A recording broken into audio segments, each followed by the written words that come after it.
All right, so tonight we've got a couple different projects going on, but I'm able to cut them all out of the same gauge material. And so on the computer here, we've got a house number, and so they want it to be NO dot like number 4704. So I've just lined that out with the material I have. Then we've got some brackets here for a sign, and then these are railings or grab rails that we can use for homes. And so I can get those all out of the same strip. Then we've got some of these like picture hanger style things that will mount to other signs. And then here's the end that I put on another piece of metal. And a lot of this is, it's new metal, but it's from other jobs. And so it just allows us to be efficient with our product and kind of bang 3 projects out all at once, which is nice. So I've got them all drawn up here. I'll tool path them, I'll show you that. And then we'll cut for a good 20 minutes or so and knock out 3 things. Here's the tool pathing for all the things. So we'll just isolate this one here.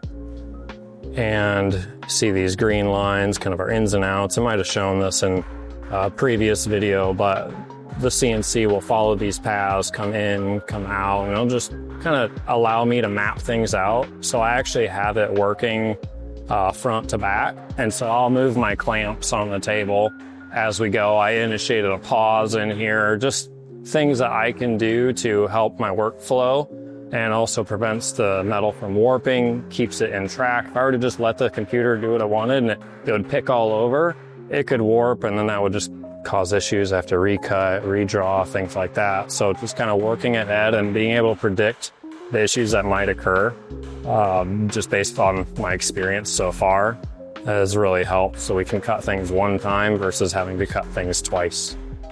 So bring in this file number 4. I've just got a variety of different files here. I call them universal files.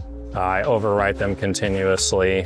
It's better than naming each individual thing I do. I'd have thousands of files if that were the case. So I just kind of rotate between 6 different universal files. So we'll bring in number 4 that I've exported. And here are those picture hangers. I like to pre-nest all my things in NRoute. It's a little bit easier to use than SheetCam. And so this is my steel that I've already measured out with a tape measure, so I know exactly what my steel is that I'm gonna cut, and I can lay them out, and then now I'll kind of tell the system in what order I want it to cut things.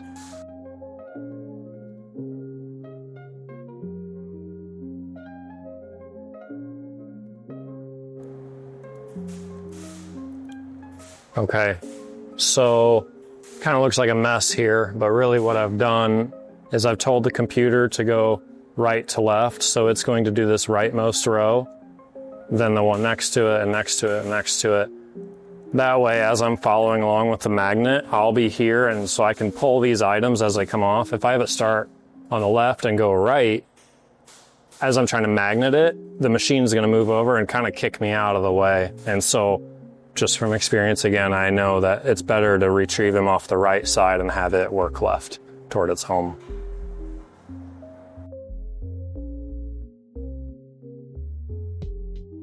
All right, we're gonna do our numbers first for the house. And we'll follow up with the sign brackets.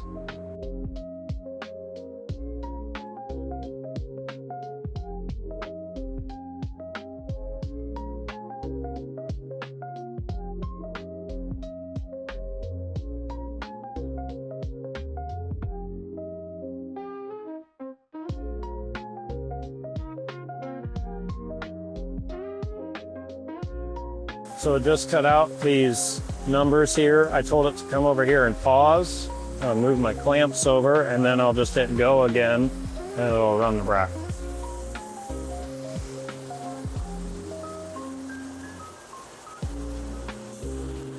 I don't really have to clamp these down, but it makes me feel better because I've had instances where the slag will pop up and kind of connect the machine to the piece and then move the piece. It's very rare, but that just takes me 2 seconds to clamp something down. It prevents me from having to go back, redraw, Toolpath, re-export, everything.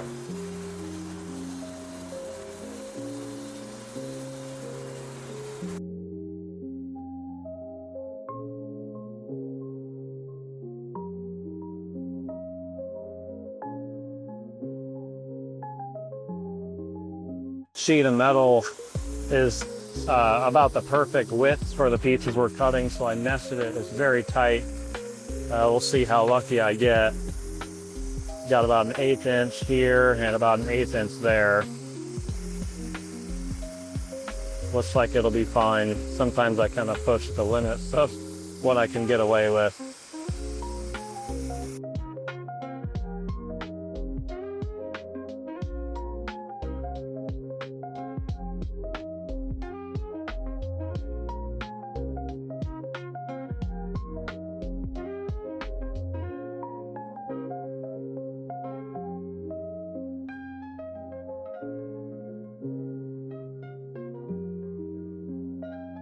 See just how close this one was. And kind of the material left over, so just a little bit here and there. But it all worked out.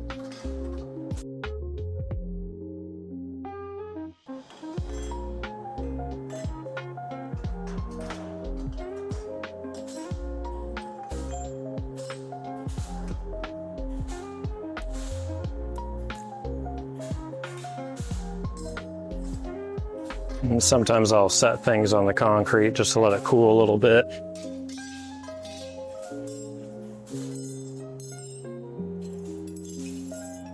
So,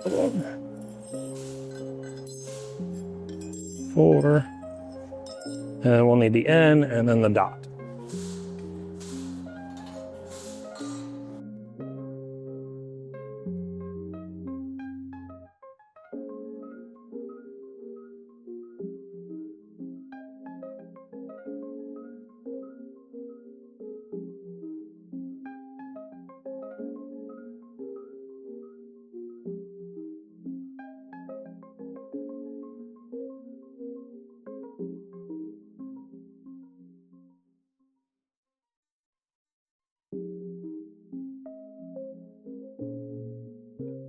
I was able to just magnet these right out of the metal. Turned out really nice. Really minimal slag. Just cut awesome. Just takes a little bit of cleanup from the guys or our tumbler, and then it's ready to be welded.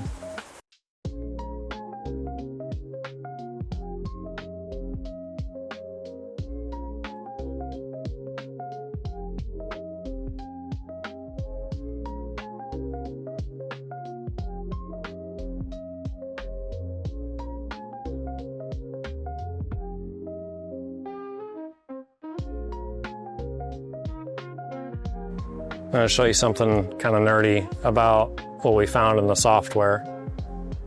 I think it's nerdy. It's probably not that nerdy, but it's cool. So, in the software, if we've got a hard corner, like on this N, it would normally just round that corner, and it kind of gives it a soft edge. Now, sometimes we want that if it's a broken edge, but if we want to keep that sharp corner, we can actually have the software, it says loop sharp corners, and I can do it at an art. If I apply that, what it actually does is the tool path, it'll go this way and it does a backflip. So it overshoots, does a backflip, comes around, and then keeps going. So it keeps that edge square, and then it does another backflip here and moves on. And while that's in the software, there's so many different things available to us that maybe took us 6 to 12 months of using the system to figure out. Now we've had it for 4 years now, so we use it all the time, but it's just kind of a cool little perk, like, oh, we can make super sharp corners on the CNC by doing a backflip. Not something you'd normally think of, but super useful in our case. So these picture hanging brackets, there's 40 of them. It's a little repetitive. But hopefully I'll go 40 for 40 and catching all of them. Maybe I'll drop 1 or 2, but hopefully we can get all of them. They won't drop too far. They just drop to the bottom. They get a little extra dirty. But we'll run this and we'll catch a bunch of them and see how it goes.